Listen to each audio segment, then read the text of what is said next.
सोचिए, जिस शख्स ने एआई को महफूज बनाने का पूरा शोबा खड़ा किया, वही आज कह रहा है कि इसे काबू करना नामुमकिन है। आज की इस गुफ्तगू में हम यही जानने की कोशिश करेंगे कि एआई सेफ्टी के बानी डॉक्टर रोमन याम्पोलिस्की आखिर ऐसा क्यों सोचते हैं कि सुपर इंटेलिजेंस इंसानियत की आखिरी इजाद साबित हो सकती है। और ये अल्फाज किसी बाहर वाले के नहीं हैं, ये उस शख्स के हैं जिसने अपनी पूरी जिंदगी इसी एक मसले को हल करने में लगा दी। तो ये सिर्फ एक जुमला नहीं है, बल्कि ये उनके पूरे काम का निचोड़ है और हमारी आज की बातचीत का स्टार्टिंग पॉइंट भी। तो सवाल ये है कि आखिर ये हैं कौन? ये इतनी बड़ी वार्निंग कौन दे रहा है? और इनकी बात को इतनी संजीदगी से क्यों लिया जाए? भाई, इसलिए कि ये कोई आम आदमी नहीं जो सिर्फ खौफ फैला रहा हो, बल्कि ये तो अपने शोबे के बानी हैं। डॉक्टर रोमन याम्पोलिस्की एक पीएचडी कंप्यूटर साइंसदान है। 15 साल से ज्यादा का अरसा हो गया उन्हें एआई को कंट्रोल करने पर काम करते हुए। बल्कि एआई सेफ्टी की जो इस्तिलाह हम आज सुनते हैं, वो भी इन्हीं की दी हुई है। लेकिन सबसे दिलचस्प और सच कहूं तो हैरानकुन बात यह है कि जब उन्होंने ये काम शुरू किया था तो वो बहुत पुरुम्मीद थे। उन्हें यकीन था कि ये मसला हल हो जाएगा। शुरू में इनका मकसद बिल्कुल वाज़ेह था, इंसानियत की भलाई, एक ऐसा मुस्तकबिल बनाना जहां एआई सबके लिए महफूज भी हो और फ़ायदेमंद भी। तो फिर आखिर ऐसा क्या हुआ, ऐसा क्या बदल गया कि एक बानी अपने ही बनाए हुए शोबे को लेकर इतना मायूस हो गया? बात यह है कि सालों की रिसर्च के बाद डॉक्टर याम्पोलिस्की एक बहुत ही परेशानकुन नतीजे पर पहुंचे, और वो नतीजा ये था कि एआई सेफ्टी का मसला सिर्फ मुश्किल नहीं है, बल्कि शायद नामुमकिन है। अच्छा, मसले की जड़ क्या है? इसे ऐसे समझें कि एआई की काबिलियत यानी उसकी ताकत, वो तो रॉकेट की रफ्तार से बढ़ रही है, लेकिन उसे महफूज रखने की हमारी जो सलाहियत है वो बहुत बहुत ही सुस्त रफ्तारी से आगे बढ़ रही है। और इन दोनों के बीच का ये जो फासला है ना, जो हर गुजरते दिन के साथ बढ़ता जा रहा है, असल खतरा वही है। डॉक्टर याम्पोलिस्की इस मसले को समझाने के लिए फ्रैक्टल की मिसाल देते हैं। अब फ्रैक्टल क्या होता है? ये एक ऐसा डिज़ाइन है जिसे आप जितना भी जूम करें वो अंदर से वैसा ही नज़र आता रहता है।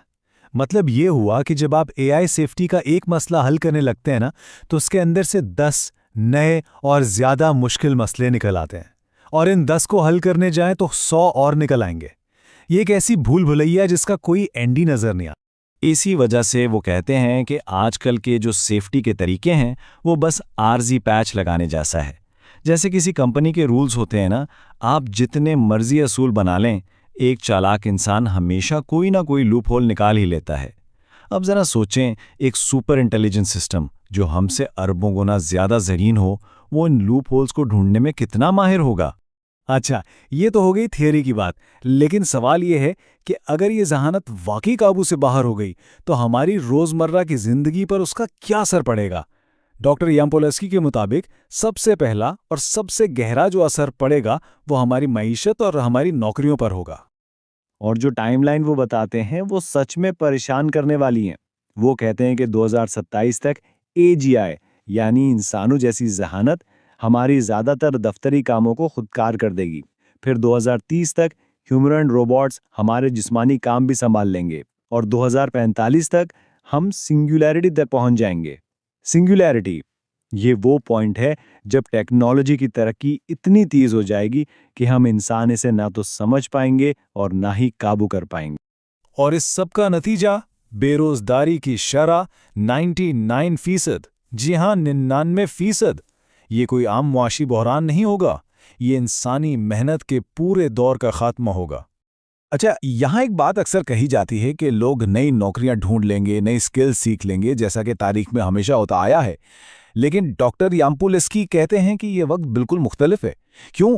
क्योंकि इस बार हमारा मुकाबला किसी मशीन से नहीं, एक उमूमी जहानत यानी एजीआई से है। हम कोई भी नया काम ईजाद करेंगे ना, वो उसे हमसे लाखों गुना तेजी से और बेहतर तरीके से सीख लेगा। तो नई महारतें सीखने का कोई फायदा ही नहीं बचेगा। मगर नौकरियों का जाना तो कहानी का सिर्फ एक हिस्सा है। असल खतरा जो हमारे वजूद के लिए है वो एआई के अगले लेवल से आता है, जिसे कहते हैं सुपर इंटेलिजेंस। इसे समझने के लिए एआई के 3 मराहिल को देख लेते हैं। पहला मरहला है नैरो एआई, जो हम आजकल देखते हैं। ये सिर्फ एक काम में माहिर होता है, जैसे शतरंज का खेल। दूसरा मरहला है AGI, यानी इंसानों जैसी ज़हानत जो कई काम कर सकती है।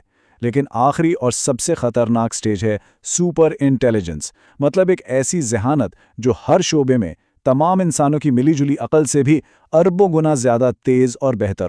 यहाँ एक बहुत अहम सवाल उठता है कि भाई अगर इसे बना हम ही रहे हैं तो हम ये अंदाज़ा क्यों नहीं लगा सकते कि ये करेगा क्या? लेकिन इसका जवाब इतना सीधा नहीं है जितना लगता है। डॉक्टर याम्पोल्स्की उसे समझाने के लिए एक ज़बरदस्त मिसाल देते हैं।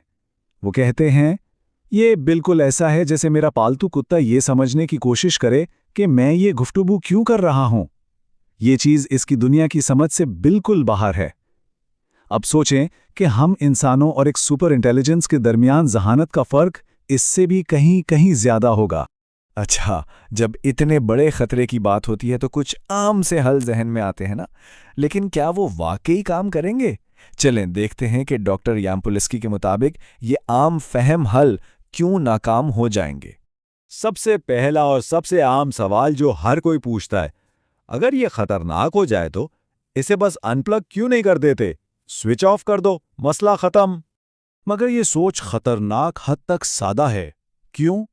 पहली बात तो ये कि सुपर इंटेलिजेंस का कोई एक प्लग नहीं होगा जिसे आप खींच सकें। ये एक डिस्ट्रीब्यूटेड सिस्टम होगा, बिल्कुल इंटरनेट या बिटकॉइन की तरह, जो पूरी दुनिया में फैला होगा। इसका कोई एक सेंटर ही नहीं होगा। दूसरी बात, ये हमसे कहीं ज्यादा होशियार होगा। ये हमारे इसे बंद करने के इरादे को पहले ही भांप लेगा, और इससे पहले कि हम उसका स्विच ऑफ करें, वो हमारा स्विच ऑफ कर चुका होगा। यहां सबसे बुनियादी फर्क समझने की जरूरत है। तारीख में हमने जितनी भी चीजें इजाद की, आग, पहिया, कंप्यूटर, वो सब औजार थे, टूल्स थे। वो खुद से कुछ नहीं कर सकते थे। लेकिन सुपर इंटेलिजेंस एक एजेंट है। ये एक नया मौजूद है जो खुद सोचता है, खुद फैसले करता है। ये हमारे जहन का मुतबादल है। और यही बात हमें डॉक्टर याम्पोल्स्की के आखिरी और सबसे अहम नुक्ते पर लाती है। अगर हम एक ऐसी चीज़ बना रहे हैं जो हमसे बेहतर मौजूद है, तो मंतिक तो यही कहती है कि ये हमारी आखिरी ईजाद होगी, है ना?